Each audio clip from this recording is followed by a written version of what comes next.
Welcome, everyone, to A Mexican and a Redneck Father the World. We're your host and surrogate fathers, Juan and Ben. Today we'll be discussing the culture of our homes.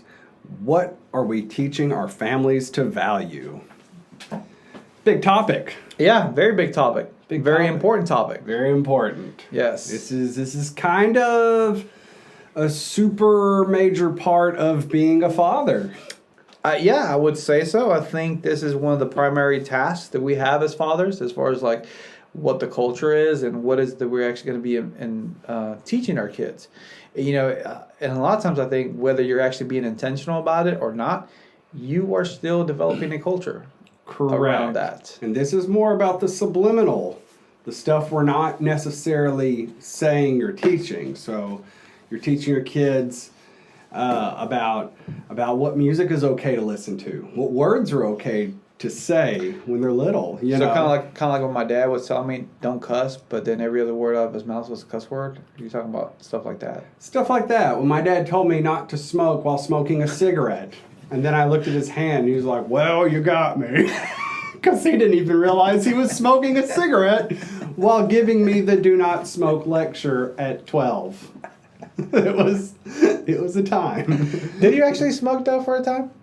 Me? Yeah. No. You never smoked? Not a smoker. I smoked for a little bit, and this is the stupidest thing ever. Like, I found like no enjoyment out of it. I never really got addicted to it. And I smoked quite a bit. I think I'm too cheap to smoke. Yeah, it was like... It's like, I gotta spend my money on something I'm gonna set on fire? That doesn't make sense. And then the thing that really did it for me was like, you had people that would just bum cigarettes off of you. Oh, yeah. And I was like, I'm just going to quit because I'm just basically developing bad habit for myself, and then I'm having to pay for other people's bad habit. So I remember like I had the sound like this guy's like, "Hey, you got a cigarette on you?" I was like, "Oh no, man, I quit."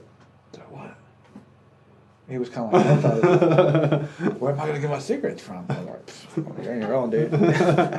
It's called get a job. Go pay for them yourself.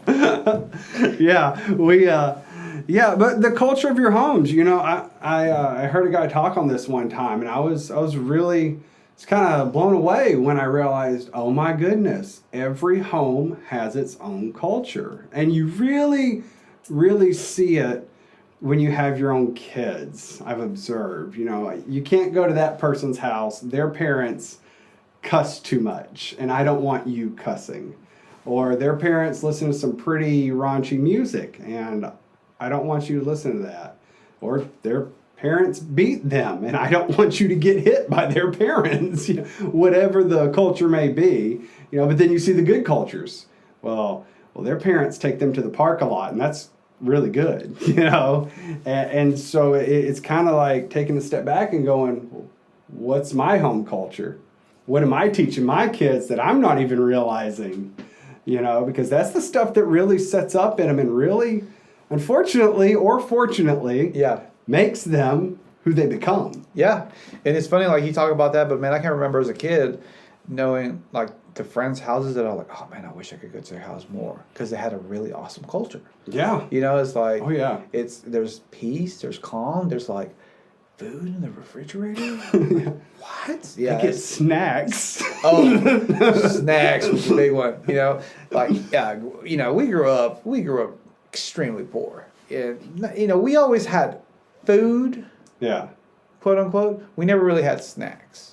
Oh, I understand. Same with us. So we always had food to eat, thank God. But it was we weren't those kids that had that cupboard full of snacks. And it's like, I remember going to a friend's house, like, just nonchalantly asking my mom, I want a snack. Well, just get you something from the cupboard, baby. And I'm like, get you something from the cupboard?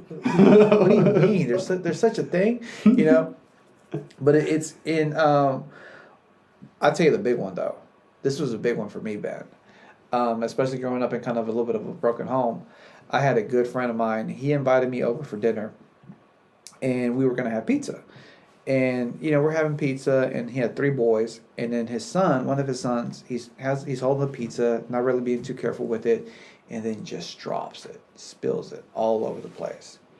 And in my mind, I'm dealing with my culture in my house, and I'm thinking like, oh my gosh, you are about to get it. Oh no, I feel sorry for you. And then the dad turns to him and he's like, oh, You spilled your pizza, son? Here, let me help you clean it up. Dude, I was floored. I was like, wait, you're not going to beat him? Like a whole paradigm shift. Yeah. I was like, you're not going to yell at him and tell him how stupid he is? And do you not realize that, I'm not made out of money and this food, that I provided for you is valuable and here you are spilling it? Right, because a kid spilling pizza, it's not a kid trying to waste pizza. It's just sometimes kids drop stuff. It was like he acknowledged it as an accident. I'm like, wait, what? People do that? Yeah, even to this day, I'm just like, wow. And now when my kids spill things, I'm like, it was just an accident. Yeah, it happens. Yeah.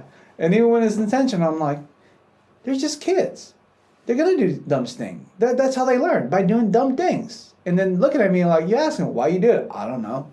You're right. You have absolutely no idea why you did it. Oh, yeah. You did it because you're a kid. And you're trying to explore. But yet somehow I got to stay calm and collected and develop the culture of like being that loving father when like my kids make a mistake, instead of running away from me, they run toward me. Yeah. Yeah, my mom, and so we also asked my mom, like, Mom, I don't really like sweets the way my wife does. Because my wife, she kind of, getting sweets is kind of a thing, and they always were able to have them and stuff when they wanted them. And I was like, Mom, how come I'm not really into sweets? She's like, we couldn't afford sweets. That's why you're probably not into them. But I will say she was really awesome. And one thing she did that I still like to do with my family is Dairy Queen, they used to have these wooden tokens for free ice cream, or there would be like $1 ice cream nights. And so I think it was like Wednesday night or something, she'd take us and we would go get our $1 dip cone from Dairy Queen. Oh, it was like the greatest. We're getting a dip cone from Dairy Queen. Like, I always carry that culture, she was creating. It was like, well, we know we don't have a lot of money, but I hustle a little bit and figured out a way to get you the sweets anyways, And I always loved that, Yeah. It was a good thing. And now when I take my kids to get ice cream, I get to relive that. We're getting a dip cone from Dairy Queen, even though it might not be from Dairy Queen. It could be from somewhere else. But it was just like, yeah, I'm getting to relive that joy. And now my kids are living that joy. And that's definitely a culture where we're trying to make ice cream's exciting. Yeah, man, that's a culture. Awesome. That's awesome. So a lot of you guys out there might be thinking like, oh man, I got a good culture in my family. I'm pretty good about this. And I'm really asking you to, kind of like, let's take a look at this and actually see like what kind of culture and examine ourselves. Because I'm looking back at myself right now, and currently my house is a little bit of a chaotic mess. And I'm realizing this is really on me. Yeah. It's really on me. You're the man. I'm the man. And if my house is a mess, it's not my kids' fault. It's not my wife's fault. They are part of the mess. But it comes down to me, because I've allowed that culture to set into my family environment. So then, how do we change that, Ben? How do we go from being a chaotic mess to changing that culture? And I think the simple answer to that is, it's not my job to point it out to them as far as like, look at the mess that you guys are making in my house. But it's my job to be like, there's a mess in my house. What can I do to clean it up today? Oh, yeah. What can I do to show my kids this is how we live our life? So I can be the dad that says, you guys are making a mess. You better clean up my house. Or I can be the dad that picks up their mess and they see me picking up their mess. And then they want like, okay, we got to clean up our own mess. Yeah, and I agree with that. There are definitely, at least as far as I know, there's two approaches, which is go clean up your room, or what you're saying, be the leader of your household, lead your family, and I'll go up to my kids. I got a 3-year-old, a 5-year-old, and an 8-year-old, and especially the 3-year-old and the 5-year-old, because the 8-year-old, I've trained her to this point to kind of, okay, this is how we live in this house. But the 3, I'll come up, all right, you ready to clean up? And we might have a cleanup song or something like that. But I go in there with her and we pick up our toys together. We put our clothes away in the dirty hamper together. Same thing for my 5-year-old son. All right, let's pick up your clothes. Let's pick up your toys. Let's pull the bed sheets back and make the bed. And showing him, hey, I'm not above this work. And how many people do you know love when their manager comes down and does the work with them? Their manager's not the guy on the distant hill in the office making the big decisions. He's coming down there and you see him, what's he doing? He's sweeping the floor. He's carrying the trash out during a phone call or something. But he's doing those things that most people think, well, that's below me. It's like, actually, a good leader is willing to do everything. But hopefully, he's just managed to train his people enough that he doesn't have to do everything. Right. Sometimes we take this mentality of like, well, I've delegated that to my children. No, you've just rejected a responsibility from yourself and you're thinking you're being a leader, but you're not. You're just avoiding your responsibility as a leader. Correct. Because,